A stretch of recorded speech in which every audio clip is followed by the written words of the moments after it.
Hello students, आज हम समझेंगे साइकोलॉजी यूनिट 1 इंट्रोडक्शन का पार्ट 3 यानी कि method of psychology.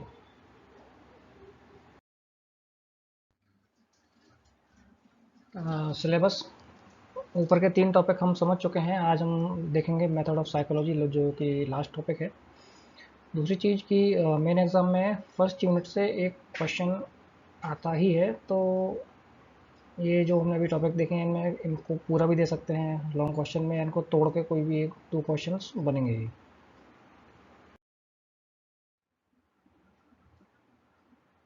Method of psychology. Psychology is termed as the scientific study of human behaviour. Psychology means हमने बात की थी क्या होता है, scientific study of human behaviour. Human behaviour के बारे में स्टडी करना साइकोलॉजी है। Special tools and procedures helps us in gathering and organising its subject matter for the essential facts about behaviour. Human behaviour के बारे में फैक्ट्स आइडेंटिफाई करने के लिए, उनको समझने के लिए हम कुछ स्पेशल टूल्स या प्रोसीजर्स यूज़ करते हैं। These procedures are termed as method which are used to study human behavior। तो अभी हमने बात की कि बिहेवियर को स्टडी करने के लिए हम प्रोसीजर कुछ यूज़ करते हैं, तो उन प्रोसीजर्स को मेथड्स बोला जाता है। तो कुछ ऐसे प्रोसीजर्स जिनके थ्रू हम ह्यूमन बिहेवियर का असेसमेंट करेंगे, उनके फैक्ट्स पता लगाएंगे, उनको हम बोलेंगे मेथड ऑफ साइकोलॉजी। मेथड्स कौन कौन से मेथड्स हैं? फर्स्ट है इंट्रोस्पेक्शन और सेल्फ ऑब्जर्वेशन मेथड है। जितने भी मेथड हैं या जो भी वर्ड्स आ रहे हैं इनको आपको तोड़ तोड़ के पढ़ना है, तभी वो आपको क्लियर समझ में आ जाएंगे। सेल्फ ऑब्जर्वेशन मेथड था, मतलब खुद ऑब्जर्वेशन करना। सेकंड देखा हमने ऑब्जर्वेशनल मेथड। थर्ड है एक्सपेरिमेंटल मेथड, यानी कुछ एक्सपेरिमेंट होगा इसमें। फिर सर्वे मेथड यानी सर्वे यूज़ करेंगे। क्लिनिकल और केस हिस्ट्री मेथड, हॉस्पिटल्स में जैसे हम पेशेंट की हिस्ट्री लेते हैं तो लाइक केस हिस्ट्री या क्लिनिकल। लास्ट है जेनेटिक और डेवलपमेंटल मेथड। तो हम बात करेंगे इंट्रोस्पेक्शन और self observation method. Self observation जैसा अभी हमने बात की, खुद ऑब्जर्वेशन करना। This is one of the oldest method of psychology. Psychology का सबसे ओल्ड पुराना मेथड है। Introspection means to look within. Introspection यानी खुद का इंस्पेक्शन करना, means to look within, खुद के अंदर झांकना, खुद के बारे में सोचना, देखना। It is not possible to understand the inner feeling and experiences of other person।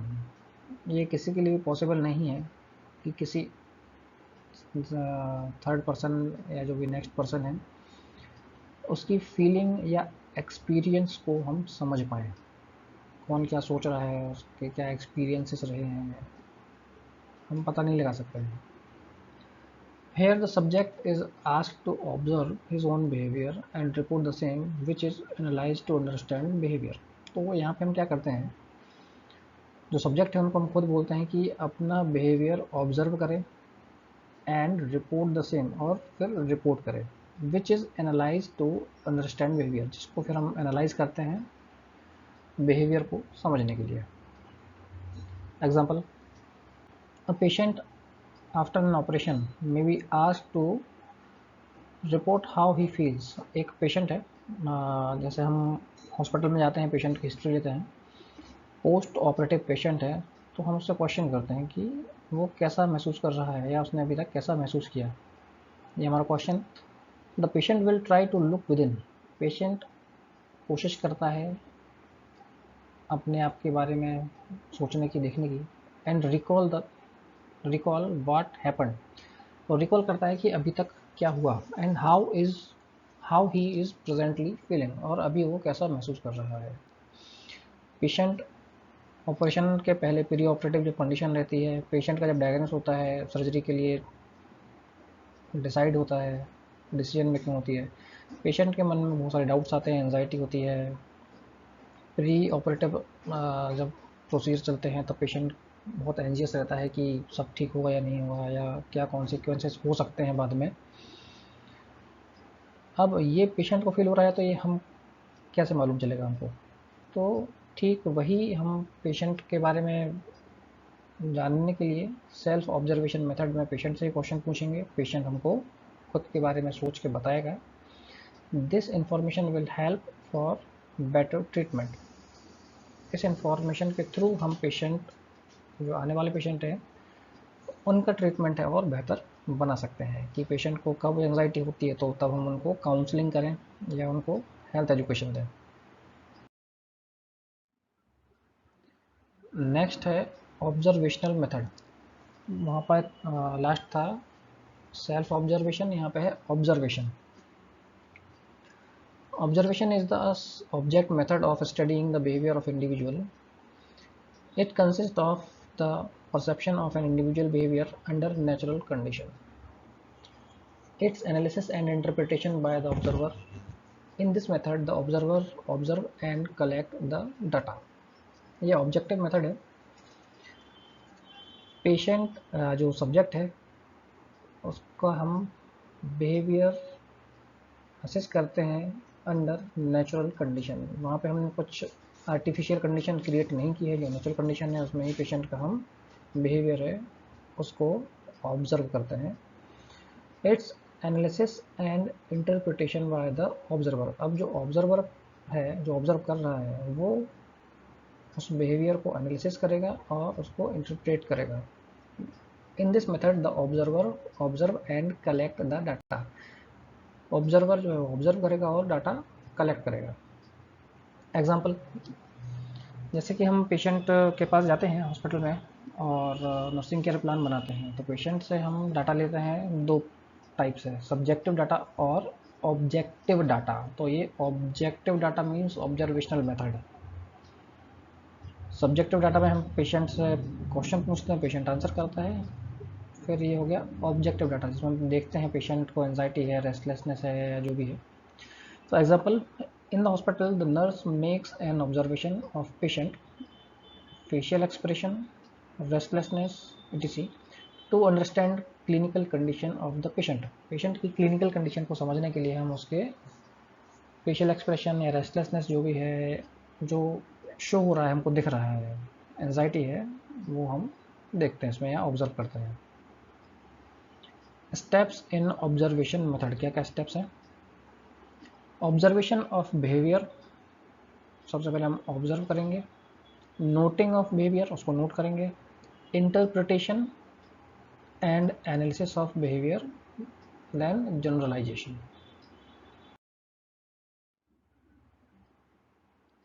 Next है एक्सपेरिमेंटल मेथड। एक्सपेरिमेंटल मेथड जैसे नाम से समझ में आ रहा है, इसमें कुछ एक्सपेरिमेंट हम करेंगे। Experimental method is considered as the most scientific and objective method of studying behaviour. सबसे ज़्यादा साइंटिफिक है। In psychology experimental study is use to study the cause and effect relationship.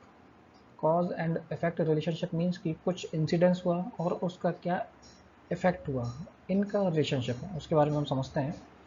To study the cause and effect relationship the psychologist use objective observation under controlled condition to observe action और behaviour of individual. इस example को हम समझ सकते हैं, TV पे एक show आता है हर साल, बिग बॉस। अब बिग बॉस में वो कुछ सेलिब्रिटीज़ को भी बुलाते हैं, इनवाइट करते हैं।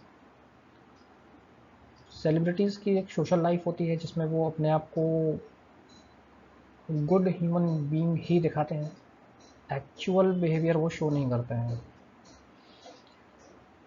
बिग बॉस के स्टार्ट में भी वो अपना एक्चुअल बिहेवियर नहीं दिखाते हैं, पर जो उसके टास्क होते हैं वो साइकोलॉजिस्ट ही बनाते हैं, जिनको साइकोलॉजी का एक्सपीरियंस है।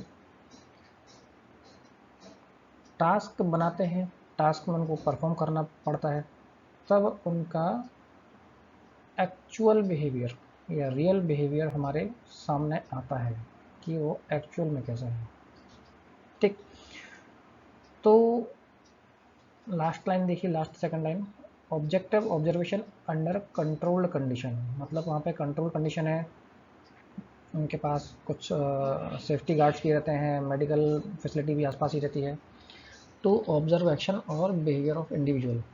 तो एक एग्जांपल है ये बिग बॉस का एक्सपेरिमेंटल मेथड समझने के लिए, जिसमें हम एक्चुअल बिहेवियर पता लगाते हैं, कुछ कंट्रोल्ड कंडीशन डालते हैं, उसमें सब्जेक्ट को इंसर्ट करते हैं या सब्जेक्ट को डालते हैं, फिर उसके बिहेवियर को हम ऑब्जर्व करेंगे।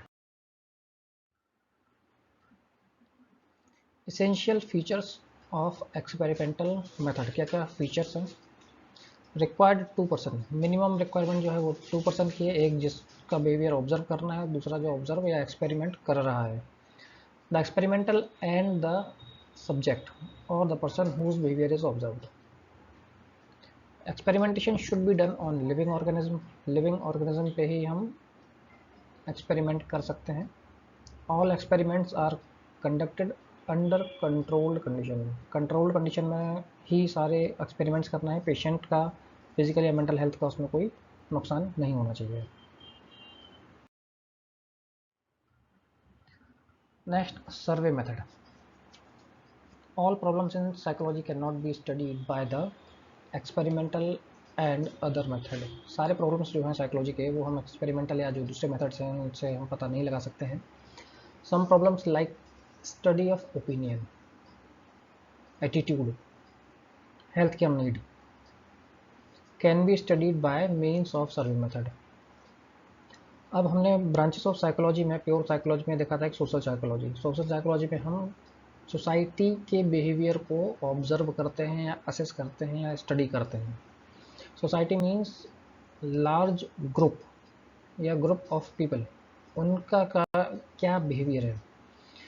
जैसे कि ये यूज़ हो सकता है वहाँ पे भी, जो पॉलिटिकल कैंपेन होते हैं, तो पॉलिटिकल कैंपेन में पॉलिटिशियंस साइकोलॉजिस्ट का यूज़ करते हैं, सर्वे मेथड के थ्रू पता लगाते हैं कि वहाँ की जनता क्या चाहती है, उनका बिहेवियर किस प्रकार का है। तो वो पॉलिटिशियन अपने जो भी उनकी स्पीच रहती है, भाषण रहते हैं, उसमें वही शब्द या वही थॉट यूज़ करते हैं ताकि जो वोट बैंक है उनकी तरफ अट्रैक्ट हो। या फिर हेल्थ केयर नीड क्या है, हेल्थ प्रॉब्लम्स क्या हैं किसी एक पर्टिकुलर एरिया की, उनकी क्या ओपिनियन है, क्या एटीट्यूड है, वो पता लगाने के लिए हम सर्वे मेथड यूज़ करते हैं। This is commonly employed in social psychology. The survey method involve collection of information from the large number of people. ठीक है, जैसे भी हमने बात की, लार्ज नंबर ऑफ पीपल, बहुत बड़े ग्रुप से हम इंफॉर्मेशन कलेक्ट करते हैं by using questioners, checklist, rating scale and interview.